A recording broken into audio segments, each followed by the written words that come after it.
5 राज्यों में हुए विधानसभा चुनावों में बीजेपी को 4 राज्यों में जीत मिली है। उत्तराखंड, उत्तर प्रदेश, मणिपुर और गोवा।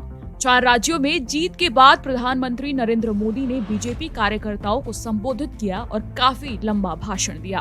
करीब घंटे भर के भाषण में मोदी ने कहा कि जो राजनीतिक पंडित 2019 में बीजेपी की जीत पर यूपी में शंका जाहिर कर रहे थे, वो अब 2022 की जीत के बाद 2024 पर भी सवाल उठाएंगे क्या?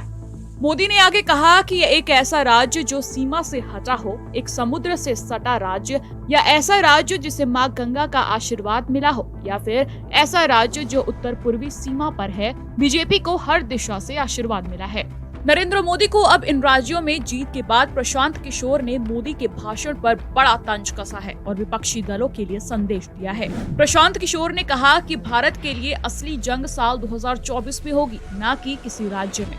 ये बात साहब भी जानते हैं और ये एक चालाक कदम है ताकि राज्यों के नतीजों पर ऐसे फैलाया जाए ताकि विपक्ष पर साल 2024 के चुनाव से पहले साइकोलॉजिकल एडवांटेज मिल जाए। इस नैरेटिव का शिकार होने से बचे।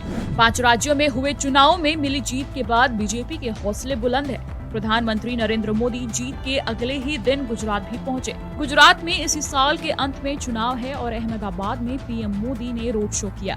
प्रशांत किशोर की बात करें तो पश्चिम बंगाल में ममता बनर्जी के लिए काम कर उन्हें जीत दिलाई थी। उस वक्त प्रशांत किशोर ने कहा था कि बीजेपी 100 का आंकड़ा भी पार नहीं कर पाएगी। हालांकि हुआ भी ऐसा ही था और बीजेपी 77 पर आकर रुक गई थी। बीजेपी और प्रशांत किशोर की पुरानी अदावत है। साल 2014 के लोकसभा चुनाव में प्रशांत किशोर ने बीजेपी के लिए ही काम किया था। इसके बाद किशोर ने बीजेपी के विरोधियों के लिए ही काम किया।